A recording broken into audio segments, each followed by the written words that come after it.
Houston, they have the least amount of experience of the two teams ahead of them, and Their they best have player has potential. won multiple titles.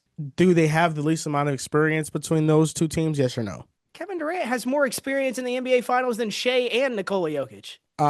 Let's be real. I mean, come on. That's a Let's fact. be That's real. a Okay, fact. That is a fact. outside of KD, has Şengün been out the first round? Amen Thompson, Reed They've Shepard. gotten playoff scars. They got those They got last one year. playoff scar. It's still an inexperienced team. It's How many Kevin did Durant and a lot OKC of have young before they bucks. won a title? OKC had one playoff scar before they won the title. They lost to Dallas in the second round, then won the title the next year. That's all you need now, Does Joel. That's Houston all you have need. an MVP on their team? They got a former one. He's not a current MVP. Houston, So we're I going to do think that now. their concern in the playoff series is What is it? outside of Kevin Durant, who can consistently create offense in a half-court setting and make shots. Alperen Şengün can, but it's against OKC's front court. I think that's going to be a tough challenge. I think Houston. Did you watch opening night? That was the worst we're ever going to see Reed Shepard. That's the worst we're ever going to see him. Yeah, but I still don't think that in a series, and this is where I come down to my contender rankings,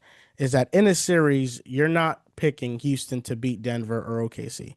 They're clearly the underdog in that series. You're not picking a short series. You're not. That is a 7-game series. That's a 6 or 7 game series, but all in all, I think Houston is just a tick below those teams. I think they're missing more guard creation. That's what they're missing. They're missing more guard creation, but there's no question this team gives OKC and Denver tough matchups. That's why they're dark horses. That's why they can be they're dark horse contenders. Nobody's going to be surprised if they make the Western Conference final. That's not a dark horse team. If they make the NBA finals, you will be surprised. I think you have the wrong definition of dark horse. No. Dark horse is like, oh my God, like they're the sneaky team. No, the Houston's not sneaking around anybody in the playoffs. Everybody expects them to have great playoff success. And to me, they're eye to eye with OKC as far as a playoff series. It'd be a 7-game series. Yes, the Thunder would be favored, but it wouldn't be minus 800 or minus 1,000 to win the series. Well, that's different. That's classifying them as a puncher's chance team. I don't think they have a puncher's chance to beat anybody. You're classifying like an extreme example of an underdog, which is just not the case at all. You moved the bar conveniently for yourself when you said the conference finals. The conference finals, based on the matchups they get, I wouldn't be surprised. If they have to face OKC or Denver in the second round, would I be surprised if they made the conference finals? Yes, I would. The real question you should be asking is, if the Houston Rockets make the NBA Finals, would you be surprised? And my answer is yes, I would be surprised. No, I would be not. Joel, out of these 3 teams, the Thunder, the Nuggets, and the Rockets, who is the only team that is top 3 in both offensive and defensive rating? Who out of those 3 is top 3 in both? It's the Rockets. It is the Rockets. It's not OKC. It's not Denver. It's signs of sustainability for this roster to win at the highest level. Nobody's predicting them to beat OKC, but nobody predicted the Knicks to beat the Celtics last year. That's why you play the games. I would not be surprised at all if the Rockets made the NBA Finals. They're not a dark horse. Surprised. They're not sneaking up on anybody.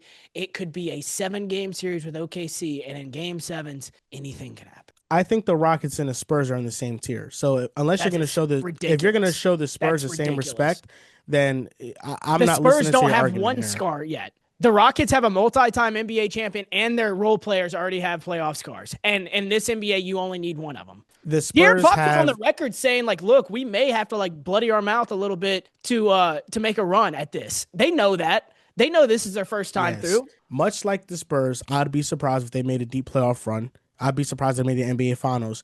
I think the Rockets are ahead of the Spurs, but the Spurs have the best player in the world. They have Victor Wembanyama, and that's why they have a realistic chance against anybody. In a series with the Rockets, Wemby will be the best player in that series unanimously. He is not the best player in the world yet. I love how people just love to let that flow out of their mouth as if it's right. Nikola Jokic right now is a better player than Victor Wembanyama. Shea Gilgeous-Alexander right now is a better player than Victor Wembanyama. You should know this after the NBA Cup, dog. Not You on should both know sides of the ball. this. I mean, for one, Victor Wembanyama was dealing with something in his family that happened. Let's be fair to Victor Wembanyama. That's very tough to play through. Now, Victor Wembanyama, he is the best on both sides of the ball combined. He is a 9 out of 10 offensively and a 10 out of 10 defensively. He is by far and away the best defensive player in the world, and he can drop 30 on you any given night, and he can shoot lights out. He is unguardable. He's Him at not. his very best, playing at his apex, is better than anybody else in the league. He's not the best player in the world. Not yet. He Even will if you be. don't, He you is don't think not he's in their yet. tier. You don't think he's in their tier. No, and the Spurs and Rockets are not in the same tier. Nobody They are to would me. expect. The Spurs are a dark horse contender. Even after making the NBA Cup championship, like, still people aren't picking them to go to the NBA Finals. People in Houston, like, they believe they can make the NBA Finals. The Spurs don't believe that. Deep down, they don't believe that. They The believe if Spurs. things break right, maybe the conference final, but nah, the NBA, nah. Yeah. This no. Nobody realistically thinks the Houston Rockets are making the NBA Finals. People in Let's just Houston believe let's that. cut. People in Oh, Houston believe that. fans of the team that are supposed to be delusional believe they can make the No, finals. no, no. Shocker. Everybody Shocker. believes it's those three teams and everybody else. It's not just, hey, it's the Nuggets and Thunder and everybody else is below them. That's just not true. And the stats don't say it either. There's a reason they're top three in both offensive and defensive rating. There's a reason that the Nuggets and the Thunder are not top three in both those categories. The Rockets are just as good as both those three teams, or Wait, both so those two teams. okay, so I don't get it. You're an advanced stats merchant now. So with the Houston Rockets, if they're top three in both, why aren't they your favorite to win the championship? Who says they're not? Are they? I mean, I don't know. Before the season, you had Denver winning it, then you had the Joel, Knicks winning it. I don't know where you are. Joel, this is a playoff prediction show, not NBA Finals prediction. I'm not there yet. Okay, you're not there yet, but Still okay. collecting the data. Even with those numbers, they're not better than Denver. They're not better than Houston. It's just as simple as that. And that's why I would be shocked, because if they had to go up against any of those two teams, which they probably will have to, I have doubts that they can make it out of that series and advance. That's why. That's why they're not the true contenders. Denver and OKC, I think that is like a real coin flip series. Denver and OKC, I would pick OKC, but I'm like, shit, Denver, they can really beat them. With Houston, I'm not worried about Houston in a playoff series against either of those two. I think Denver and OKC You're should both not handle worried business. about. You just said it'd be a They six or should seven both- game, 6 or 7 But game I series. think they should still handle business. OKC and Denver should still handle business. They shouldn't lose if we're being realistic. Listen, Denver and OKC is a legitimate coin flip. here's the thing. Does it not concern you that the Thunder will have maybe played 5 close games going into the NBA playoffs? Does that not concern you? And when they are in a close game, San Antonio happens. Denver last year, that series happens. Pacers series last year happened. After winning, what, 19 Everybody games in a row? acts like this is a completely different team. This is the same team. Yes, their regular season much, much better. Yes, they will most likely break the all-time regular season record. But what happened to the team who last did that? They didn't win the NBA Finals. What has happened to the last 6 NBA champions? They have not repeated. The odds are stacked against them. And in any of those 3 series, Thunder, Nuggets, Thunder, Rockets, Nuggets, Rockets, it's a coin flip between all 3 of them. There's nothing dark horse about Houston. There's nothing in the stats that suggest anything as dark horse about Houston. They are a contender, and there's nothing sneaky about this team. I don't use the past to be something predictive of the future. And OKC, I used last week, San Antonio. That is the example.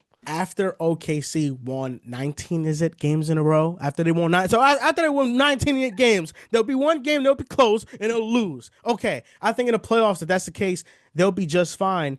You mentioned the last team that did it didn't win the NBA championship. Okay, Golden State went 73-9. They made it to the NBA Finals, and then up 3-1, Draymond gets suspended. And oh, by the way, LeBron James and Kyrie Irving go on to have the best 2 performances in 3 games in a row in NBA history combined. And the best player in the world in LeBron James completely takes over. Houston doesn't have that type of player that could eliminate the OKC Thunder.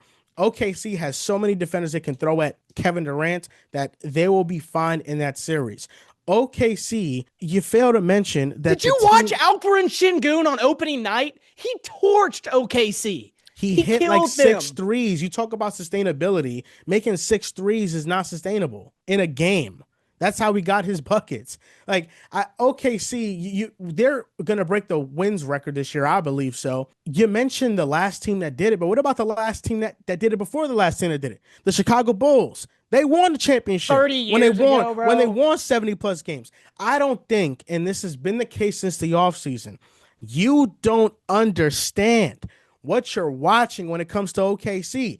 Any chance you want to discredit them, any chance you want to take them away from their greatness, the reality is this is going to be a dynasty. And the sooner you accept that reality, the better we will all be. December of 2023. We thought for sure Nikola Jokic and the Denver Nuggets are going to repeat. December of 2024, we thought for sure the Boston Celtics are going to repeat. December of 2025, we think for sure OKC is going to repeat. The last 6 years have said that is not so. It may not be the Rockets that run them off the course. It may be the Nuggets. It may be an Eastern Conference team. It may be your New York Knicks. But I'm saying the data over the new CBA over the last 6 years suggests that there will not be a repeat champion. There may be a dynasty, and I'm willing to accept that as the future of the 2020s. I'm 100% sure of that. I just don't think they're going to repeat this year. And this conversation was about the Houston Rockets, and because you don't have any data to back your argument that they're not a dark horse contender or that they're a dark horse contender, you continue to steer this towards me hating the Oklahoma City Thunder. I don't hate That's them. what you just I said. accept their greatness. You basically said they're not going to go back to back. There's nothing dark horse about Houston. There's nothing dark horse about them. We just disagree on the definitions and the little definitions of it, because to me, I cannot put the Rockets in the same tier as two former NBA champions. They are a dark horse in that series. Nobody's expecting them to win that series. They will be underdogs in that series. And in my opinion, I already stated to you, maybe you think differently. You have refused to state whether or not you're going to plant your flag on the Houston Rockets cause and think they're going to make the NBA Finals, but I already told you where I stand on them. I would be surprised if they made the NBA Finals, because they'd have to see OKC or Denver. And you talk about Boston repeating last year and how everybody thought it was going to happen. You want to know what, Jack? Everybody thought that the only threat to Boston was OKC. OKC had as just good of odds to win the championship last year as Boston. They just needed to prove they can do it in the postseason, and they did it. But talent was never the question. And then the two head-to-heads against Boston last year, they beat them in both. So the Boston Celtics lost to the Knicks, and they were upset in the second round. But let's not act like the Celtics were just by far and away, just blindly, the team that everybody was picking to win the championship. At this point in the season, they were. I said OKC. December. It was them in OKC. It was always them in OKC. You're bringing up odds from April. I'm talking about December. This year, this is where I stand. This is where I stand. And if OKC is the standard, the contender, the standard, there is nobody outside of one team that I see beating OKC. And that's Denver. And that's why both of them are contenders to me, and why Houston is just a notch below. Well, number one, thank you for finally admitting that I was right in October when we had this argument about Denver, and you said nobody would touch OKC. Thank you for that. They still don't touch Number two, I only have 4 contenders in the entire NBA. For most people, that is a low number. It's the Thunder, the Nuggets, the Knicks, and the Rockets. The Rockets are in that group. That is all I'm arguing. That's all I'm arguing. This isn't about the Thunder. It's not about the Thunder. It's about the Rockets. If the Rockets were in the East, I'd agree with you. But I don't think that's the case. I don't think that's the case.